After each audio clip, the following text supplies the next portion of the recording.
Hey, welcome back to episode 56 of the 5 Minute Major podcast of STL, presented by Across the Board Games and partnered with Gateway Sports and Yell STL. Before we get started, we wanted to take a moment to say thank you for all of the likes, shares, follows. All of our accounts are starting to gain traction. We're starting to get record views on stuff for us, which is still growing, but thank you so much. It's been awesome. Mike and I are pleased and happy, and this was a dream that is finally a dream come true in a way.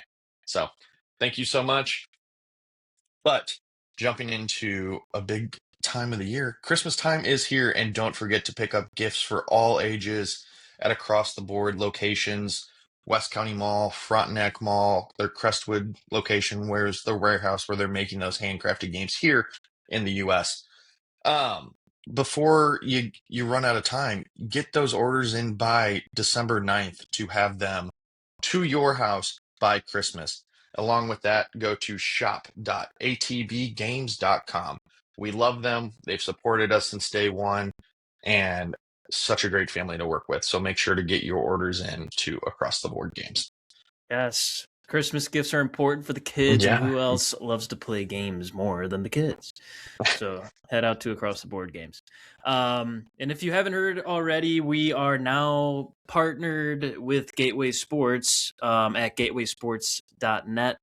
They are kind of just a local news sports reporting place. They got literally every sport imaginable, and they kind of just opened up to hockey with us, so that we're kind of their featured hockey podcast on their website, which is really cool. We're happy to be a part of it. You know, just more traction for us, more traction for them. It's a good little partnership. So head out to gatewaysports.net to see all their stuff, from articles to podcasts to, local news. And then also, we just had a conversation with Yell STL this week. It's a great website, yellstl.com. You can go and find all the upcoming events for anything in the city of St. Louis, and restaurants and maybe some hidden gems that are sitting in the city that you might not know about. They even have like a calendar tab where you can go to each day and literally just click on a day you want to go out. It'll have all the events and the location for you. It's great. So we're also featured on there as a St. Louis-based podcast. I think we're one of 4 on there, so go check out the others. And then I will be on my time, whenever I have time, writing some articles for them too, just STL-based stuff, which is cool. So go to yellstl.com. Those guys are awesome as well. Shout out to them. And the Human Coupon, if you don't know about him, Human Coupon STL on Instagram. He's got some sick tattoos from all the places around STL, like toasted ravioli. It's all colored traditional work. It's really cool. So yeah, shout out to everybody. We love you guys. Thank you. Yeah, thank you so much. And we just keep growing and partnering. And for those businesses here in St. Louis or anywhere abouts, hockey or not, reach out to us. We'd love to advertise for you. We'd love to give you guys shout outs. You can message our account. You can message me on my personal account. Yep. But we want to work with you guys. As we grow, we need the support from our local community and abilities to advertise and reuse that revenue to help us grow as a podcast and distribute more stuff out and about. So yeah. Also, I'm gonna be updating like the episode descriptions with our personal Instagrams and stuff like that. So, dude, if you guys want to talk hockey, literally anything, yeah, just reach out. We're open reach books. out.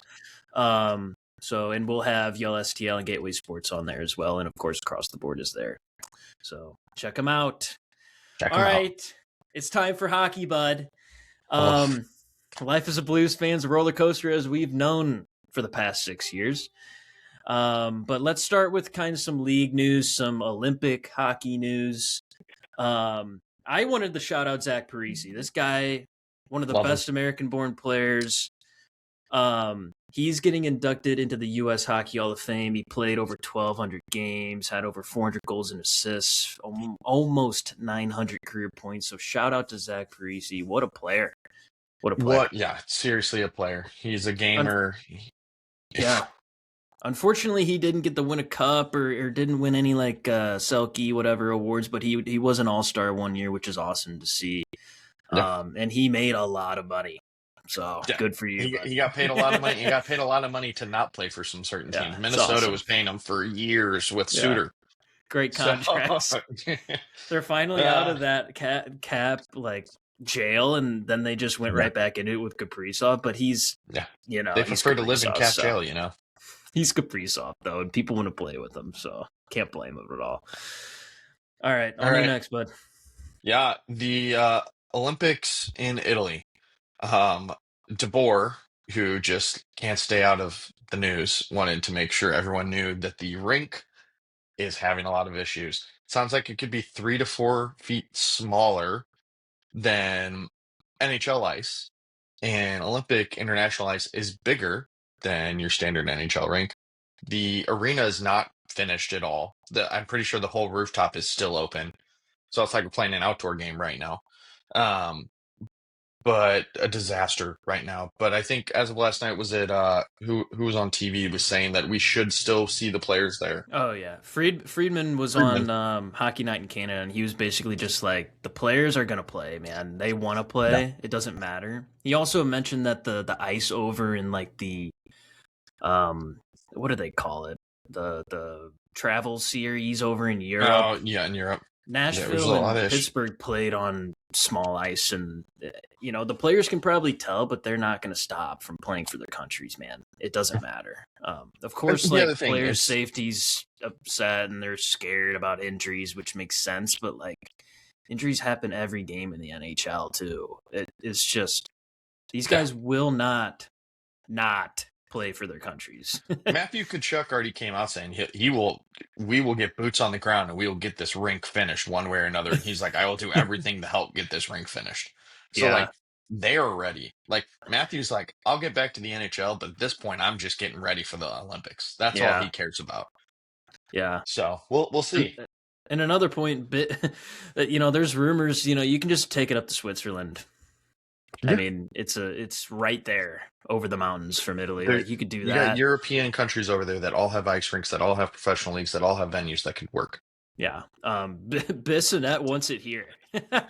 Bissonnette said, "Let's bring it to North America. It'd be great for the fans." I'm like, yeah, like they would sell out easily, but those European fans would be really upset. It defeats the It'd whole be point so of mad. you're going somewhere for the Olympics. That's also part of it. Yeah.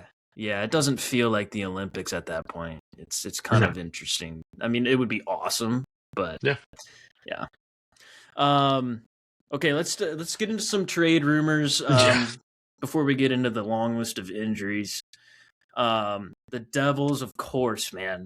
We've been talking about this Hughes thing for a while. They've made it's been known that they've contacted Vancouver.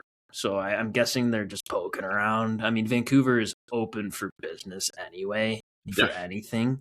So it might not even be for Hughes. It could be for Sherwood. The asking price for these guys, man, it's probably astronomical. I know for a fact that Sherwood is a first round pick and a player. So you're going to pay a lot. And if you're not like fully ready to win a Stanley Cup, that's a big price to pay. Yeah. But I don't know how you feel. I think the Hughes deal needs to wait. I don't think New Jersey Yeah. can do it yet. I Yeah. don't The know. issue is it's a money in, money out deal. And New Jersey's right against the cap wall there, and Hughes is making a nice chunk of change. Yeah. So, it's a hockey trade. It's a hockey trade revolving around current players, and you might have to get a third team involved, which requires a higher capital going one way. It's not going to be an easy trade. Much Agreed. like the rumors with Tristan Yari to Edmonton. Like, Yep. it's going to involve a third team. And there's all that speculation with that hug that Skinner and Calvin Picard had there, that like it was someone's last game. So, Dude, um, Edmonton made it known that they want Skinner and Jari to be the pair. yeah. So it sounds like it's So a Calvin Picard going out to somewhere with the third team being involved. the funny thing about Pittsburgh is they have so many goalies, right? And they Yeah. have Shelovs and like I don't even know the others. But they have like 4 goalies that have been fine. And they have the new Russian guy that came in, and he's actually doing great. So it's like, I think Pittsburgh, if anything, needs like another forward or a D-man or something. Forward or defense. Add defense to help. And Edmonton can't afford to get rid of a defender. I mean, unless they can't afford to get rid of. Who do you want from that offensive group besides McDavid and Draisaitl? Kasperi Kapanen coming back to Pittsburgh. The man who two-handed the stick rack when he got hurt again as he was leaving the ice. Hurt. Yeah, I forgot. Yeah, and he wrecked the whole stick rack on the way out. Just annihilated that shelf. Dude, the softy fans were like, so childish. I'm like, I would be pissed too if I just got back today and got injured at practice. Yeah, like I would be pissed. It's one of those things. I might not throw the sticks on the ice, but I would still at least break mine. yeah. But the other thing we're seeing, talking about New Jersey, they're interested in the big three out of Nashville. So yeah, we are seeing they're interested in Stamkos, Mastersalt, and ROR. Yeah. The other thing is, I think Ryan O'Reilly's been promised he gets to pick where he goes. Yeah, it makes sense. Stamkos, I'm pretty sure, is trade protection, so he's going to have to be involved in that. And I believe Mastersalt also does. So they're all going to have some say in where they're going. Yeah. Yeah, it's also, we'll put it to rest, too, that Binnington is not going to Edmonton. Edmonton is on his no-move list. So, like, that's what we heard from Strick. You know, do we trust Strick? I believe Strick in that regard. I do, too. Yeah. I do. So, it's not happening. Like, I know. I don't think Edmonton's fans want him right now either because he's been kind of rough. Yeah. So, but you know, I mean, if he does get traded, it needs to be a Canadian team. We'll get into that a little bit later. Yeah. I think New Jersey's really just looking for a player who's not going to get hurt because everyone always gets hurt on this team for some reason. Braden Shen. And Shen hasn't missed a game in like 4 years. Shen and Falk. Shen and whoever else to New Jersey makes sense to them. But Shen, I want Dawson Mercer back. I'm cool with that. And if they give in to the ass that Army has around Shen, which is way too much, sure, great. Mercer back. All right, whatever. I mean, I don't want Shen to go. I really don't. I love the guy to death. He's a gamer. He loves the city. He's my captain. But we've traded captains notoriously, so I wouldn't be surprised if New Jersey and Shen is a match made in heaven. We'll see what happens. I just don't think New Jersey's willing to trade as much as Doug wants back, which is a thing for almost every player that Doug says is available. Hence the reason Pavel Buchnevich is still on this roster. I know. Last offseason, he tried to work a trade, and he just would not accept any offer. Didn't he want 2 first-round picks for Buchnevich? He wanted something crazy. I don't know. I mean, Bush has had some great years with us. I mean, he kind of peaked here. But it's been a little downhill since, obviously. He really just needed to open up his mind a little bit more about those trades. Instead, he dove into a deal. He dove into a deal with him because he had to keep a first-line winger. You know what I mean? He had to. But in my opinion, let's just not. Yeah. I don't know if there's any other trade rumors like that are really that big around the league. I did see that Danault out of LA is one that people are poking around about, but I think he's overpriced. But I think everyone's overpriced right now. So I don't know. I mean, he could be a good third line player for a cup contender, you know. But what are they willing to get rid of? I don't know. I think Montreal's wanting to be active and add. I don't know what value they have to get these players, but they're wanting goalie help, they're wanting defensive help, they're wanting forward help. Edmonton, yet again, is always out there saying we need help in all 3 areas. But it's the standard. Everyone needs help at this time of the year. Everyone's got injuries. The only team like Dallas, who is we'll get an injury report here that half their team seems to be hurt, and yet they're still number 1 league, whatever. Colorado's dealing with goalie injury, but their backup's been great. I mean, that whole team is not real. They're otherworldly right now. I can't even be mad at them. 22-6. 22-6. 22-6, not 22-6. They've lost twice in regulation, so they're nasty. And Dallas is 19-5-5. I mean, we knew these teams were going to be the top two in this division. We just knew it. But Hey, gosh, but they're the only teams pulling away in the league. your Blues just finally got to 10 wins last night there, bud. Yeah, we're still in it, baby. Come on. Hey, we're only 5. We're only a couple wins out. Everyone else ahead of us is losing. We'll get into that in a sec. Let's get to the injury report. I wrote a couple down here. Both Dostal and Mrazek are hurt in Anaheim, so Husso start. And you know what? They're still good. winning. He's not a bad goalie. He has had He's not. bouts of just being like, what happened to you? But like his roots are good. Like he was I good think in so. St. Louis. For Detroit a just year, was yeah. not great, but it was an era of Detroit where everything looked bad. Yeah, they had too many goalies, and it was question marks all around on that team. Yeah. I also just think Anaheim's rolling right now. Like they have, I think, in my opinion, they have the perfectly built team. Like it is. They have good young goaltending, even though Dostal's hurt, and then they had Mrazek who could back up, and steal a game if you need him.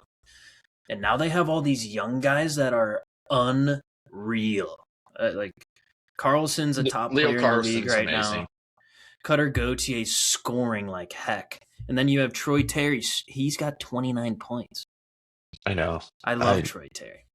I want Troy Terry here. And then after the whole McTavish thing, he's out there dominating 19 points. And then Beckett Seneca. This kid Seneca, who got drafted this year. So good. Leading rookies in points, man. So he's up there with like Schaefer and Demidov, and he's like fighting to win the Calder right now. So heck of an effort from him. And then, of course, you got the old guys from New York, Kreider and Trouba. Great pickups. You got a Granlund. You got a Pelling. Trouba did have a kill shot the other night, though, on a guy. It was a legal kill shot, though. It was legal. It wasn't as bad as Mikko Rantanen's cheap, dirty week of hits that he was. He's out there just chopping people right now. Bro, I have never seen him like this either. I know. I kind of like it. I don't know Jamie why. I kind of like Jamie it. Ben's up in the box telling him, throw that elbow. Throw that elbow. Yeah. Sit on the opposing players. Shout out the Ducks. Good for them right now. And good for Husso. Keep winning those games, bud. Update on McAvoy. He's expecting to return in like a week. His face looked just unreal in the picture in the hospital holding his kid. I was like, it was like this, like the Tom Wilson photo. It was brutal, but he lost a ton of weight. 20 pounds. Oh my God. He's going to have to really build that back up and build his strength back up, which it might take a while. So we'll see how long it takes. He's probably going to practice for a while before he comes back. Sagan out long term. He kind of had an ACL thing. I don't know. He's done for the year. You think so? I think we're done. He cannot stay out there. I feel so bad for him. Heck of a player too. So that's tough for Dallas, but they're just so deep it won't matter. And then of course the Kyle Palmieri ACL tear. He tore it, got up, literally was skating to the bench, got an assist, pickpocketed a player, sauced one backhand, got a secondary assist as he was going off the ice with a torn ACL. That's probably the most warrior play I've ever seen. Unreal. Kind of jumping into the Blues' dysfunction of injuries here. Jimmy Snugger is out 6 weeks, I think, with an apparent wrist injury. I think that's what they said. So he had to get surgery on that. How do you feel about the wrist injuries? Like, I feel like Thomas had one. Snuggie had one. Brady Tkachuk had one. Forrester just was taking a 1T, and I think he's got one. Really weird. I don't know what it is. I don't know if it's the move of them going farther out with their wrists when they're shooting now. They're not keeping it as close to the body. Maybe. Which I know that was, if you watch the video with Pierre Turgeon, he talks about Brett Hull basically like being ahead of his times on, he kept his hands out farther, which lets him have more flexibility, which is now what coaches are teaching players. Maybe. I don't know. And then the the continuous weird injuries is this next one. Yeah, Torpo with scalding burns, on his placed on the legs. IR. He's on the IR now too. He's not week to week anymore. He's IR. Uh, So what happened, bud? Frying a Thanksgiving, turkey or frying a turkey something? there. It So had to that be. he's out with a weird injury. Hughes was out with a weird injury this Yeah, year. yeah. Who else? There was a third guy. I don't remember. Someone had like Someone scald had burns a few yeah years ago too. It was yeah. weird. So What are we doing, guys? Yeah. yeah, come on. And That's then wild. oi oi oi, Aussie Aussie Aussie. Walker's out for 8 weeks. Yeah, I don't even remember. I think it was just what upper body. Look, I didn't hear yeah, any I think upper specifics. body, but sounds like it's pretty rough. So Yeah, must be a shoulder. He's always laying hits or something, man. Like yeah. He's I not a don't big know. dude either, so like it doesn't help. Agreed. Yeah, it really doesn't. That's a And then shame too, because he's a spark plug. You know. Sparkplug, and then Jordan Kyrou last night goes out with a lower body injury. Looks like it was potential knee to knee kind of thing, but it wasn't a dirty hit at all. It Like wasn't I want to even a make hit. it wasn't even a hit. It's just like a weird hockey movement thing, and that's kind of what goes on. It was the same thing that happened with Cooley and Torpo. I think. I still haven't seen a video. I've been trying to find one on Twitter. I I cannot don't think find there it. really is one. Yeah, It's wild. Like, why? Don't we have 75 cameras everywhere? How do we not have a video of this thing? that's the thing. Anyway, it doesn't make any sense. But Kyrie, like, we just talked about this before we started recording. These kids don't want to get hit, bro. And Kyrie's always been that way, and Cooley's that way. No one wants to get hit. Okay? When you try to avoid hits, you get kneed. So Kyrie avoided this hit, tried to, got kneed. It's not, I mean, I guess it's half his fault. I don't want to say it's his fault. But like, your instincts to try to avoid it, your instinct when you're hitting is to try to keep leaning and catch him and all that. And sometimes you lead with your knee and it happens. I don't think it's malicious in your head. I think it just happens. So just another tough play, man. The game's so fast. Like, I understand you don't want to get blown up, but just take the hit, bud. Seriously, you have to. You have to absorb the contact. That's why players like Perron, bro, you absorb so much contact, and you could cheat a little bit with your chicken wing plays, like he does. Like that's how you TJ, do it.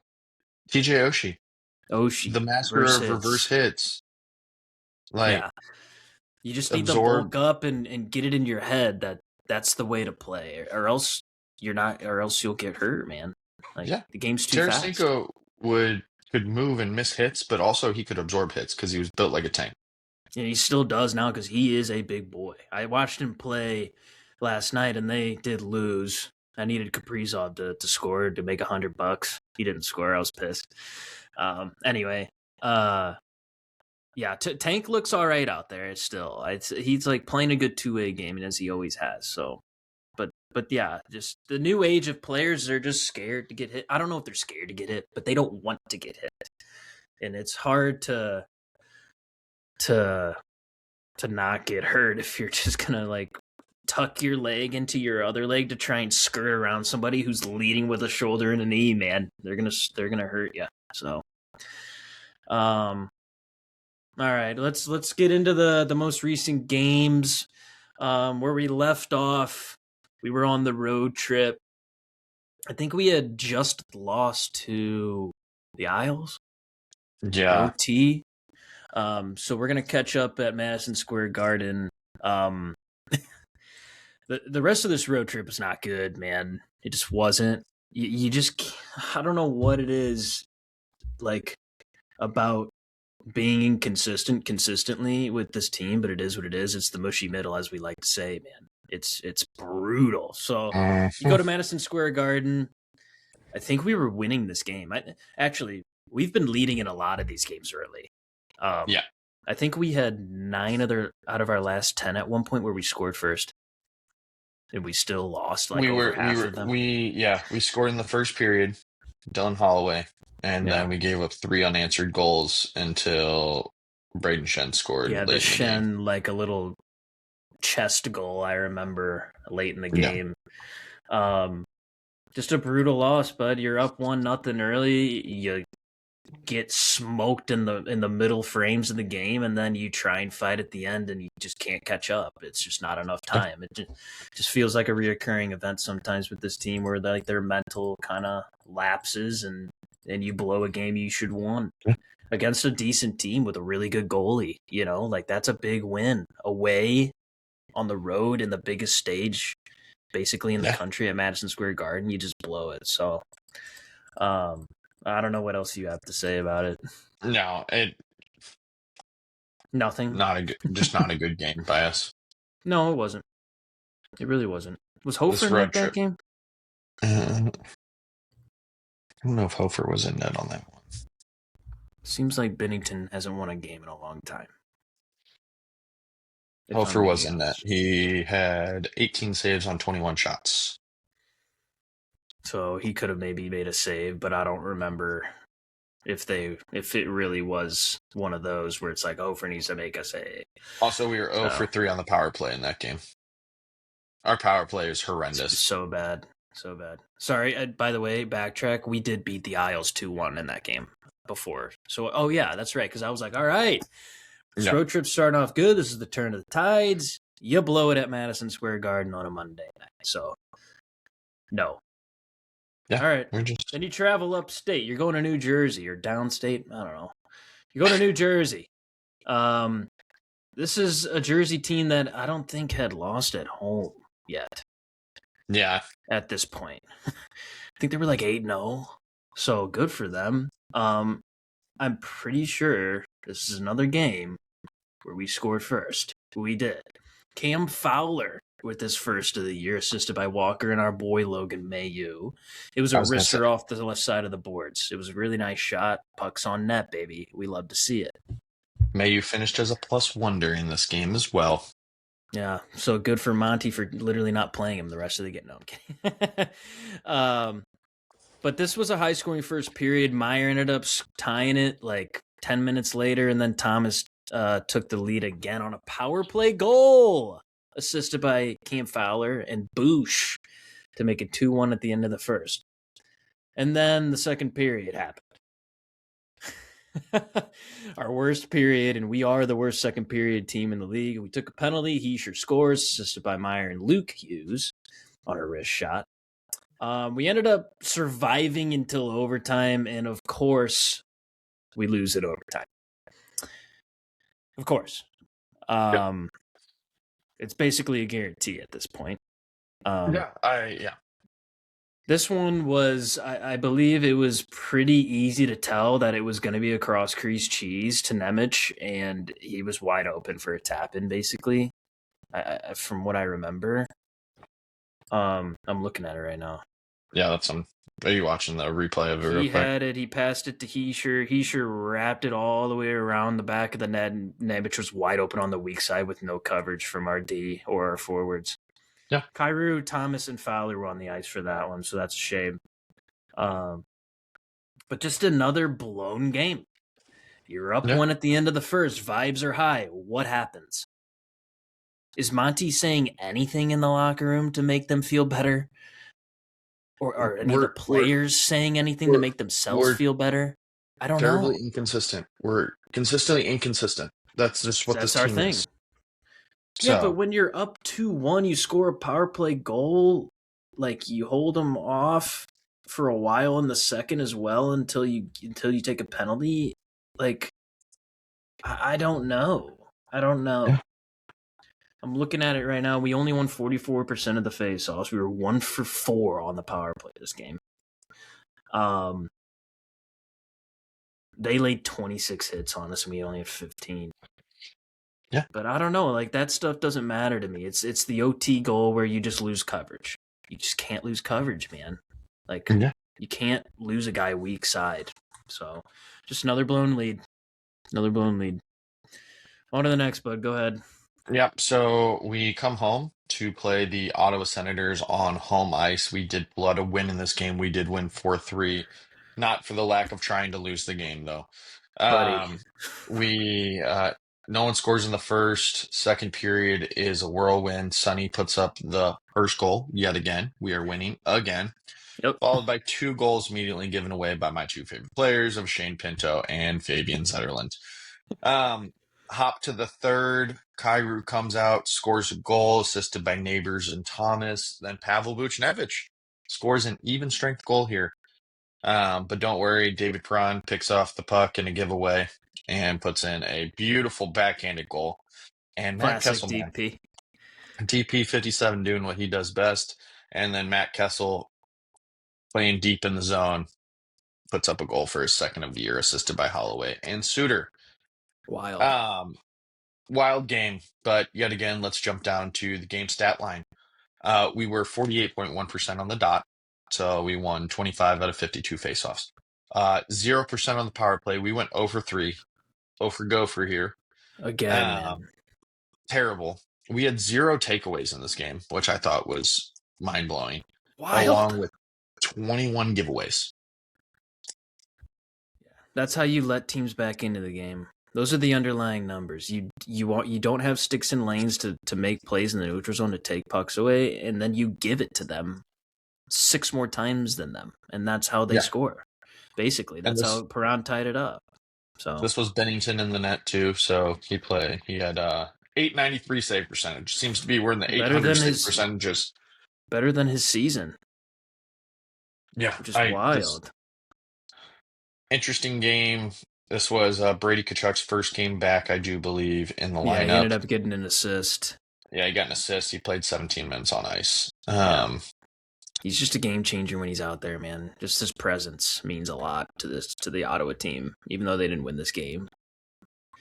Yeah, Logan Mailloux also came out of this one with a +1 as well, playing 16 minutes on ice this game. The haters. No. Yeah. This was kind of the beginning of Tucker sitting too. Kessel has seemed to... Weird. I mean, I guess it's not weird because they really want Mailloux to play with Fowler, and then Kessel is smart enough to be able to play with anybody right now, which is weird. Yeah, it's kind of back to when he looked really good when he was playing with Torrey Krug a couple years back. Yeah. He's just steady. Like, he's not flashy. Yeah, he scored a goal this game. Like, here, Olivier Joseph. P.O. Oh, yeah, P.O. was the same way. I feel like he was the same way. Like, P.O. Joseph. P.O. Joseph. P.O. Joseph. P.O. Joseph. Like, he was the same way. We're like, he's not flashy. He's just math, but he can just kind of play up and down your lineup, and he's not going to really cause a whole lot of issues. He's just is what he is. Yeah, he's just a lateral pass guy. But I mean, that's just a big win, though. After blowing a game and only getting a point in the last 2 against Metro teams, like, you come home and you win on home ice, which the fans needed to see. I was at this game. It was a whirlwind, buddy. I was not happy during most of the game, honestly. But that's okay. We ended up pulling it out, so I don't blame you. All right, this next one. Yeah. At home again in a back-to-back. We're playing Utah. This was Clayton's first game. It was his second game after his dad had passed away. So, yeah, thinking of the Keller family, of course. Love and prayers to them. So it was emotional for him. It was pretty emotional just in the stands as well. Like, he got a nice. They did a nice silence for them, and he got a nice applause as well. So, shout out to the Keller family and to the Mammoth. Honestly, they did have done a lot of good stuff for them too. Yeah. But this was just like, this game was so frustrating. It was so frustrating. Neither team wanted to win the game. Seriously. Both teams had under 20 shots. We didn't win the face-off battle, which is becoming a trend, which is really upsetting. Both teams were 0 for on the power play. Doesn't surprise me. We had 17 penalty minutes. Well, that was because Torpel got kicked out of the game for his Charlie Horse Need a Neon Ghoulie, which for some reason got reviewed. It was no penalty was called on the play. They reviewed it later and then kicked him out of the game. It was really weird. Yeah, it was weird. I didn't like that at all. That's what makes the Kairu Neon Knee thing weird, that they didn't review it. Like, have some consistency. Yep. But I mean, we blocked 23 shots. We gave the puck away 18 times. 18 times.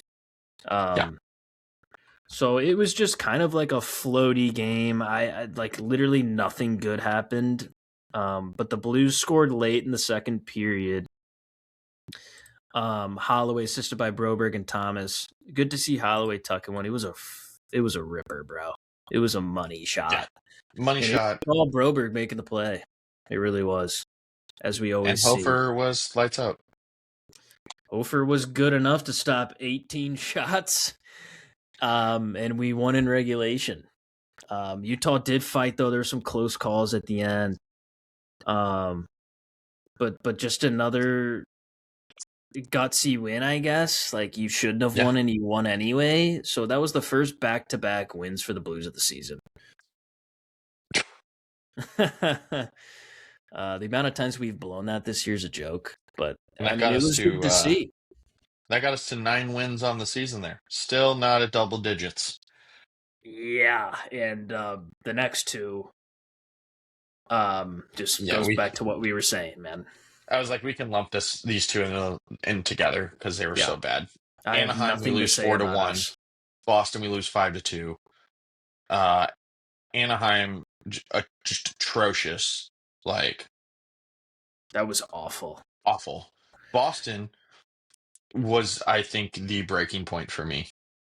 Where you're like, I'm done. Yeah, it was just like, what are we doing? Yeah, you had a 2-day break after you got smoked by Anaheim, which I knew was going to happen, but Benny got pulled after 2 goals because he let in 2 long-range goals. Yeah. That he just needs to stop them. He just needs to. And he's mad at Monty. I get it. You want to stay in the game. But Monty basically said, I have not pulled you at all when I've seen these things happening, and I'm finally just doing it.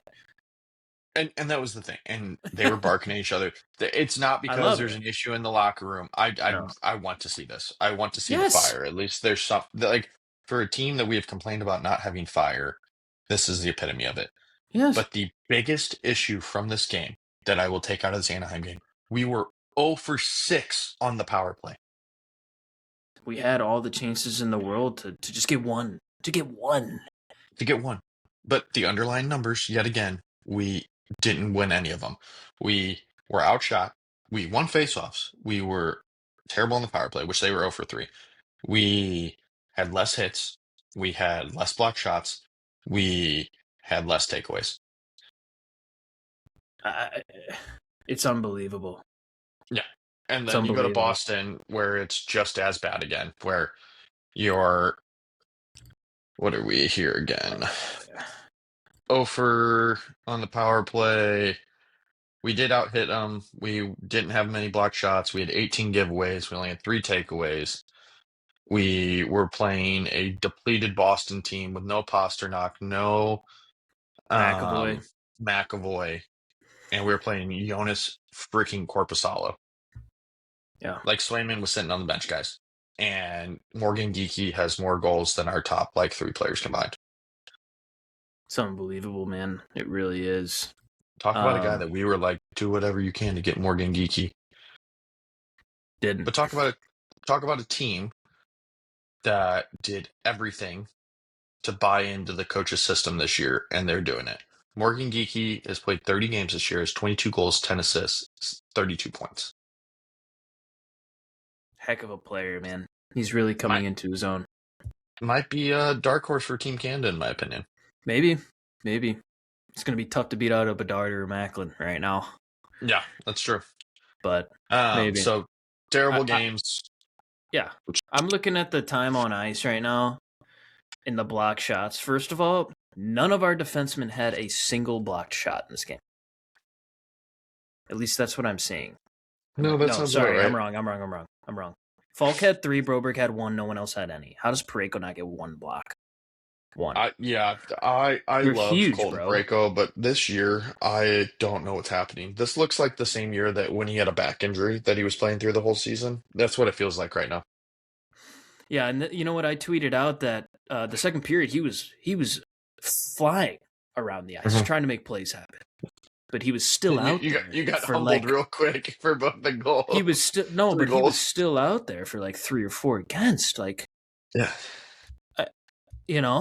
What are we doing? So Broberg played your most minutes. He was the only one over 20 minutes in this game. Tucker was your second most time on ice in this game. Wild. Yikes. Wild. Broberg had 5 shots. Mayu had 3. Like, and then I'm looking at our forwards that block shots. So Shen played the most minutes as a forward in this game. Okay. Weird to me. Kairu, Kaskamaki, and Sundqvist all had a block shot. No one else. Seems like you're playing defense a lot and you're not blocking any shots. How does that make any sense? So, Shen played 18 minutes. Devo played 16 and a half, so good for him. But then Thomas played 14:30. Yeah, they sat him because of injuries in the third. Yeah, but then he played fine the next game. Well, he hasn't been skating. He hasn't been doing any of the team skates. Yeah, but then he went out and he just played against the Senators the whole game. I know. I'm just saying. You don't want to play the third period, bud, or? I don't think he was getting let on the ice. Monty came out It post game and he goes, it must have been a wrist thing that he's always ailing. But to me, that's just insane. You know what's funny is Bouge had a goal in this game. He played only 14. He played the exact same amount as Thomas, but he had a goal. And this is the one time where I'm like, why didn't Bushi play more? I mean, it seems like he was actually out there to play. I don't know. It's Bucci, and I just don't know anymore. So yeah. Anyway, that game really made me mad. It really did. I mean, you had 40 shots on net, and you scored twice. They must have been junk shots. Yep. But again, you're 0 for on the power play. 0 for again on the power play. No, it's not. Let's just go to this next one, which was a 2-1 win against the Senators. I know we're not really going into much depth, guys, but like you guys all watch the games too. There's really nothing impressive to talk about. The whole thing is like, what do you want us to say? That's the other thing. Like, we've been saying the same thing. We're inconsistent. We're lack of effort. We're a lack of willing to risk the body. We're a lack of fighting for our teammates. We are atrocious on the power play. Sometimes. Yeah. Penalty kill's good. I'll say that. Our penalty kill's been great. If you want any positive on this team, penalty kill's been freaking amazing. Let's get into this next one. So, this game was awful. I mean, it was atrocious. Some of the worst discipline I've seen from the Blues in a long time. I think we had 8 minutes of penalty time in the first period. So they had 4 power plays in the first period, or 4 because Thomas was a double minor or whatever. Yeah, they didn't. We killed all of them somehow. Yep. Neighbors took 2 back-to-back, and then comes out in the second period and gives us the lead. What are we doing? So Neighbors had a heck of a game. I think he had like 5 or 6 penalty minutes and 2 goals. Yeah, let's see. Jake had 2 goals. He was a +2. He had he was a +2 somehow. Yeah, well +2. Because our kill was so great. 4 penalty minutes. He had 15 minutes on ice. He had a blocked shot. He had, which other crazy part? He had 2 goals on 4 shots. It's good shooting percentage, bud. That's because he goes to the front of the dang net. Yeah. Him and Suter are the 2 guys. He had 0 giveaways, which, thank goodness.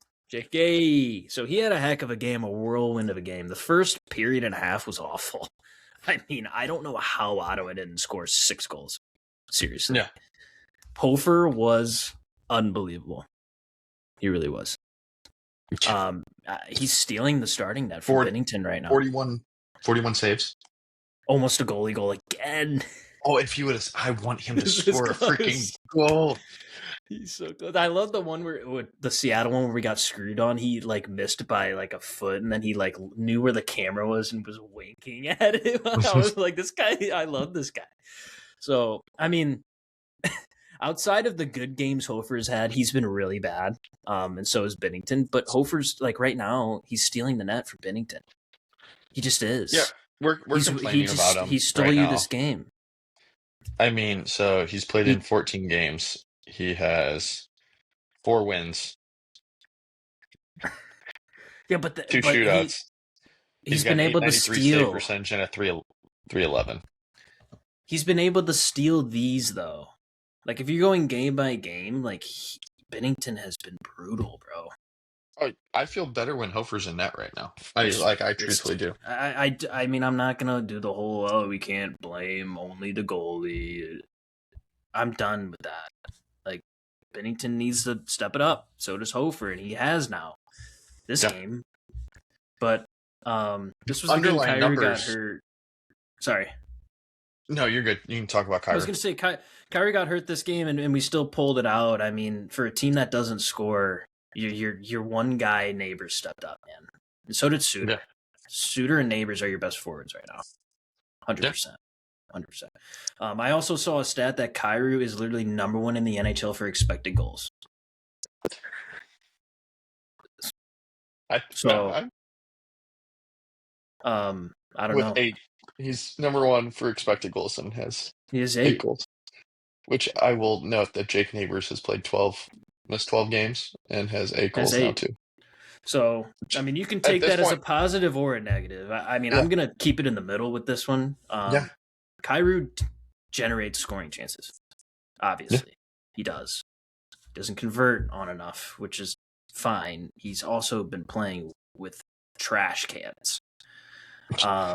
So I gotta go to this graphic again.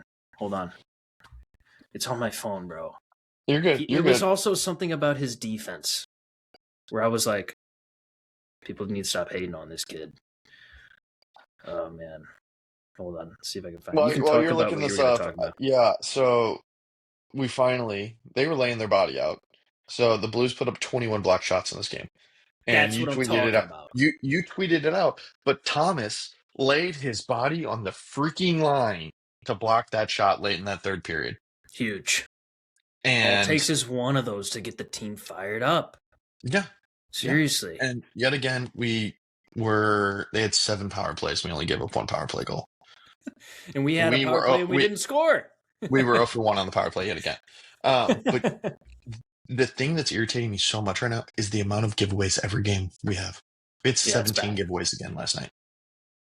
If you're having over 10 a game for 3 straight games, you're going to lose, man. It should have lost this game. Should have. Yeah. Ottawa was all over us. And then they finally got pissed off at the end of the game.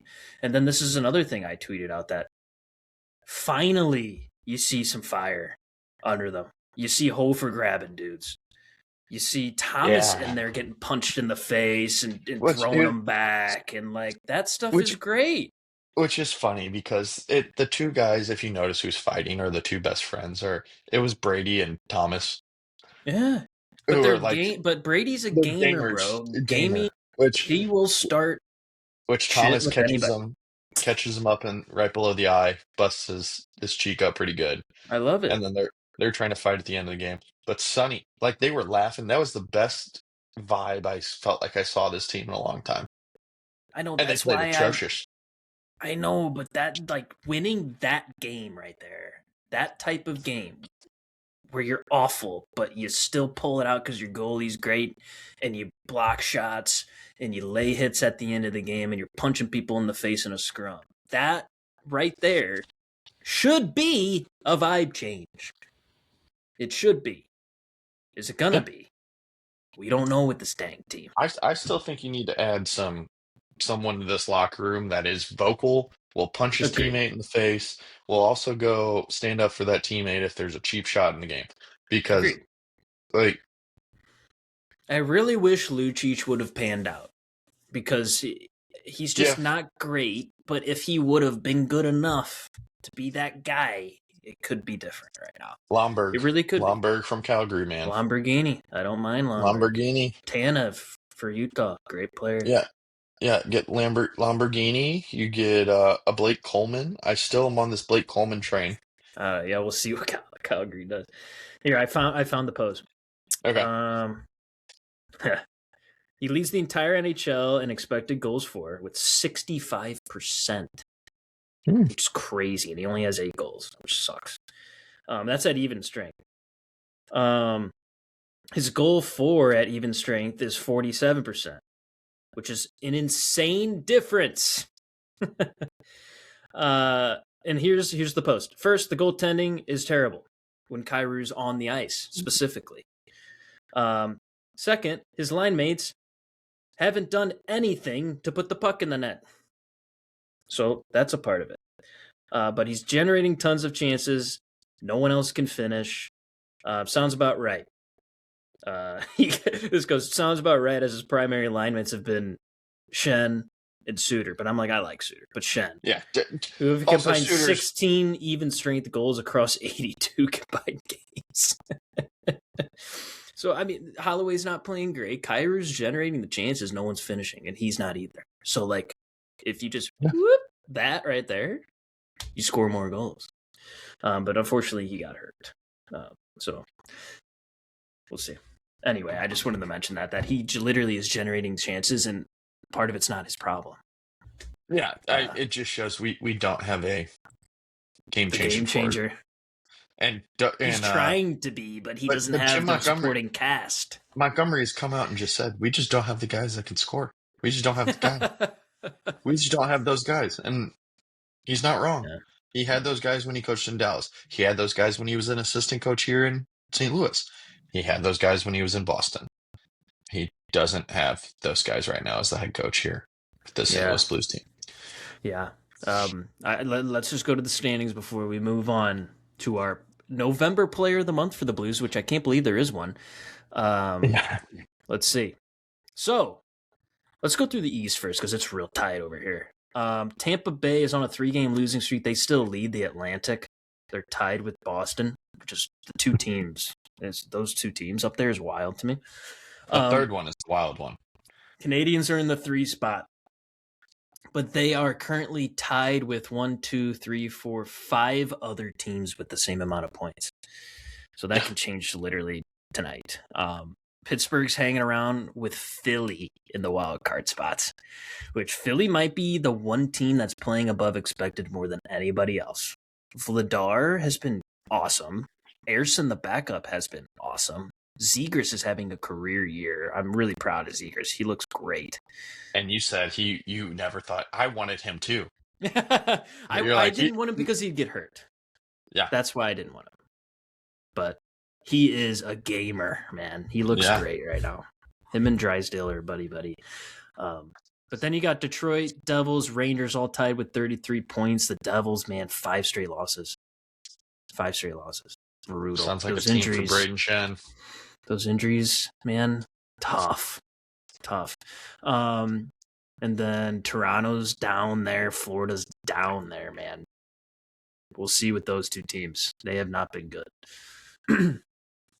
On to the West. Colorado, best team in the NHL by far. They're unreal. 8-1-1 in their last 10. As I said, they are 22-6. And then Dallas has been crazy too. 19-5-5 with 43 points. Those two are the best 2 teams in the league, and they will be facing each other way too early in the playoffs yet again. This should be the conference final. Those two. Yeah. Those two should be the conference final. And then shout out Minnesota, man. They took advantage of their chance. Wallstead has been unbelievable for them as a goaltender. They have lost their last 2, but before that, I think they won 6 straight. So they're in the 3rd spot with 35 points, 4 ahead of the next Central team. So they're kind of breaking away a little bit. The Pacific is tight. You got Anaheim, Knights, and Kings all within 2 points of each other. They're all winning right now too. The next team in the Pacific Division is the Oilers, and they're starting to win again. This is what they do, man. This is what they do. The first 20 games are a crapshoot, and then the last 50 are just dominance from Draisaitl and McDavid. So Draisaitl will have 50. McDavid will have 120, and they'll make it again, and they'll somehow do their thing. We'll see what they do at the deadline. They just don't have the pieces to make a big trade, but they need help. They just do. Yeah. So with McDavid on this little bridge deal, man, just risk it. Just do the trade that you don't want to do and can't do. Because if he doesn't win there, he's gone. He's gone, and you're not getting him back, and you're screwed from that point on. So I agreed. And Draisaitl, he's there, but I mean, he's going to want to go too. He's going to hate it up there. Yeah. They can say all they want to the media, and they're buddy, and I get it, but like, dude, everyone hates losing. Some cool things in the West here. Mammoth are sticking around the wild card. They're in the second spot, so good for them. They kind of had a tough November. But Chicago's going to jump them here just in a couple days. They're 2 games at hand. Yeah, Chicago 2 games at hand, only a point out. Good for them, man. Seriously, good for them. Bedard's unbelievable. I love watching him play. I can't wait to see him live this Friday. And then the Jets, stinky. No Hellebuck, no Jets. 3 points out of a wild card spot. You stink right now. Sharks are tied with them, and then there's the Kraken, who have lost 4 straight. And then there's the Blues, the Flames, the Canucks, and the Predators. What's funny is the Blues, garbage. the Flames, and the Canucks are winning right now. And then you got the Kraken, the Sharks, and the Jets, and the Blackhawks, and the Mammoth, who have all lost their last games. So it's time to take advantage, you know? I can't say it with a straight face. Yeah, you know, this team's a joke, but yeah. Blues But are said, a laughing stock. Like we said, they'll do just enough to avoid getting a top 5 pick. We'll see. Yeah. Our last top 10 was Dvorsky, right? Yeah. So I mean, I don't mind being in the top 10. You just can't. But You this just can't this make team the playoffs, boys. This team needs a top 5. You really need a top 3. Yeah, you need a superstar, man. Like you didn't.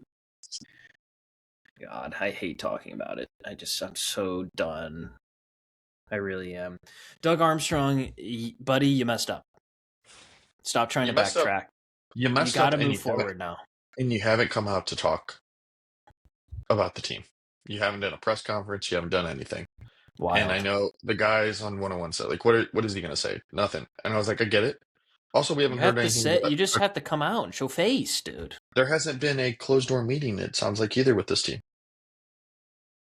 What's funny is that Maroon was just on NHL Network talking to one of their lead analysts. I can't remember his name, but he's awesome. And he was talking about in 19, where Doug Armstrong came in and was throwing shit.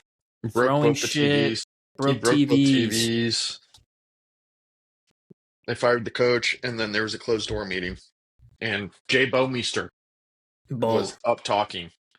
Yeah, Bo, Petro, Steiner. They were all up chirping their own team like, okay, wake up. Let's go. I'm done. We're done. But there's no one on this team that I would be like, oh, yeah, he's going to stand up. No, there's no one on this team. You got to force somebody to be that way if you're not willing to make the trades. And Armstrong's not willing to do it. Maybe now he is because he knew he screwed up 6 years ago. Yeah. Screwed up 6 years ago. The one captain that brought you a Stanley Cup. Not here. Should have been here. Starts with that, in my opinion. But you lose Steen because of injury. Which you is lose normal. Bouwmeester because of injury. I hope he's Zach retired. I miss Bo. Zach retires. Yep. Tarasenko's miserable and wants out. Yep. You lose David Perron for the 3rd time, which you fumbled. That's on you. That's a bad move. I can't believe you don't keep him here as a Blue for life after what he's done. Yeah. Seriously. And then you get to the point where you're so bad that you trade O'Reilly, Nolachari, you bring in Tarasenko. Like, I love Torrey Krug, but like he was also expected to be this guy that he wasn't. Yeah. Along with Justin Falk. Yeah, they're both 1B, 2As, like. Yeah. or two Bs. They're second pair guys. Like those two together, great. But like you don't have like your Petrangelo's gone. And there's a lot of conversation about it. Everyone's talked about it. I'm sure we've talked about that stuff before, but Which I think it was as much Petrangelo wanting to go probably right. because I think it was the full no movement clause. Which is so ironic. Because now we're dealing with the no trade clauses. But I think he did that because he knew no one was gonna come play here if he didn't. Seriously. Yep. It is what it is, man.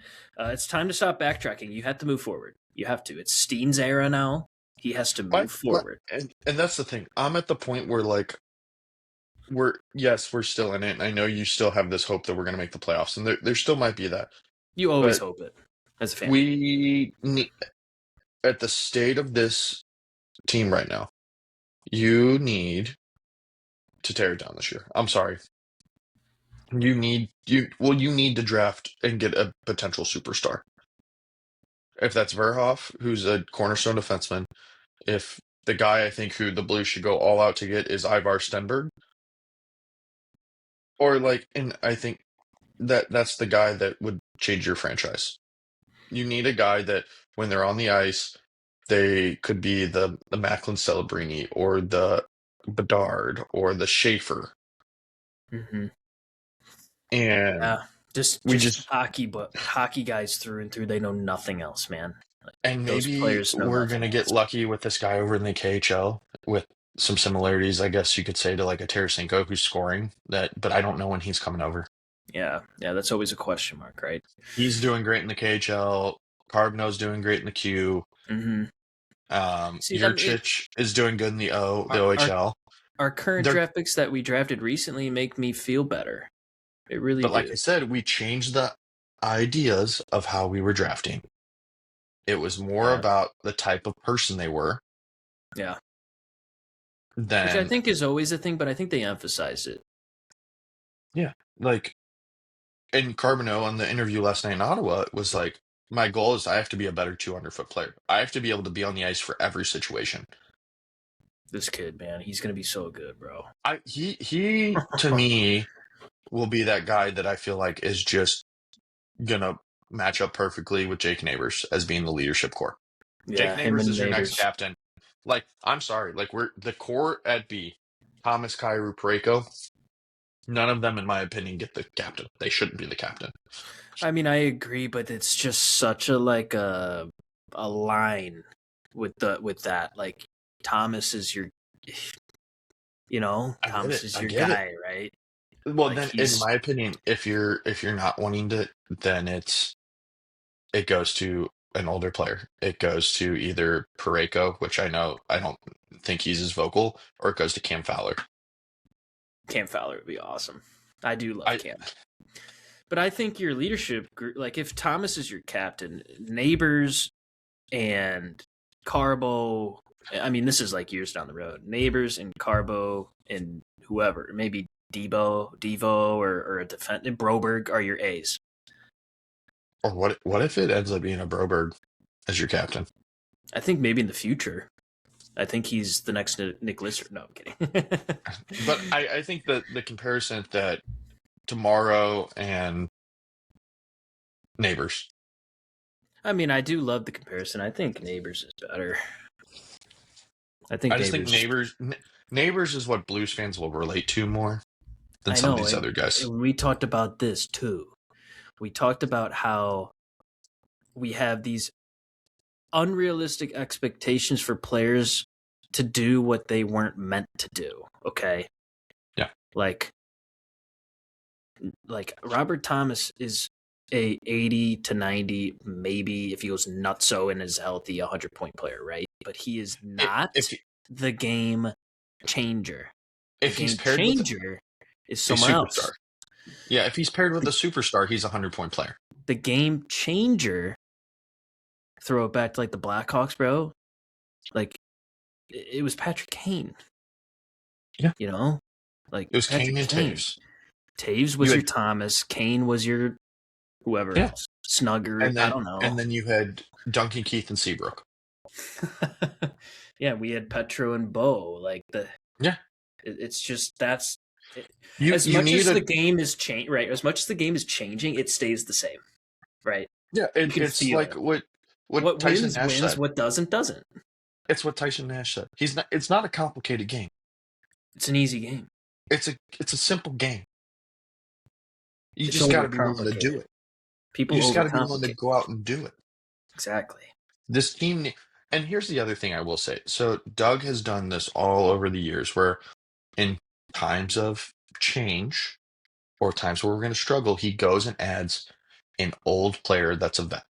Yeah. Jason Arnott, Yeah. Jamie Langen brother, Marty Haflat, Ali Jokinen, Andy like McDonald, Andy McDonald, Paul Paul Correa, Correa, like bangers, man. Jamie you, Langenbrunner. Jamie Langen. You have all these guys that have been here that were older vets, and right now we don't have that. Yeah, I You mean, have like you have not the in the middle tier forward vet. group. Like I guess you can say your vet is Justin Falk. Falk, Pareko, Fowler, and then you also have Shen, uh, Bugie, Sonny. Which, and here's the other thing, Fowler, I think we're realistically seeing the Fowler we're going to have. Like, Fowler last year was an anomaly. Fowler right now is lining up with his career statistics, his whole career. I also think he I don't know. I just think I mean, 11 points in 29 games is really not as bad as I thought. No, no, he's going to line up to where he's always The been. third, the what is his career statistic? 40 points a season. He's an average 39 per 82, which is pretty dang good.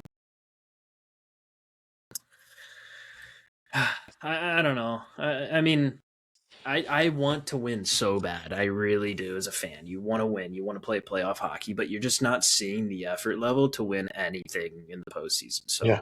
that's why we think people need to go. You need a shakeup, and it is what it is, and that's okay. And we Yeah. say that's okay a lot on this podcast right now. Heads up high, Consistently Blues inconsistent. fans. Yep, heads up high, Blues fans. Everything's gonna be okay.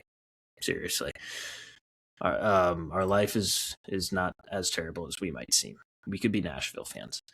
All right, let's go Sure. to the Blues Player of the Month for November, Buddy. All right. This was not close, in my No, opinion. no, no. And our player of the month, by a landslide, Philip Broberg. The You $10 are the million player, man. the $10 million man, who has not apparently had a single bout of contract talk whatsoever. The Wild. rumors. Yeah. So Doug's thinking about Team Canada. yeah, we got 15 games this month. He did only put up 1 goal, 5 assists, 6 points. He was a +3, 19 shots on goal, averaging 24-30 on ice. But some of these games he was playing 27 plus minutes a night. He is stepping into a number one defensive role that we have been waiting for and we have needed. And there is the light at the end of the tunnel that you do have a number one defenseman blooming. Yeah, or at least a top pair defenseman. Yeah. I have nothing but good things to say about Broberg, man. Seriously, I don't care what anybody says. I think he should make $10 million. Get him an 8-year extension. He just needs to be here. He really does. Him and Steen are they should be buddy together, and I hope that Steen really keeps him here. We'll see what happens. But he has been great, playing a lot of minutes, blocked shots, dude. His stick is so good. He wins puck battles on the boards, like the tiny things that you might not notice on the stat sheet. Those things so important, and he does them all better than anyone else right now on our team. I just wish the rest of the D played like him, man. I really do. Yeah. I agree with you 100%. But so, yeah, I don't have any other news. I don't have anything else, man. This has been a good pod. Good pod. We'll have another one up next week, and working on getting some more interviews. Um, but as always, like, share, follow, Yep. support, Yep. support us. We'll support y'all. And as always, Mikey, Let's go let's Blues. go Blues.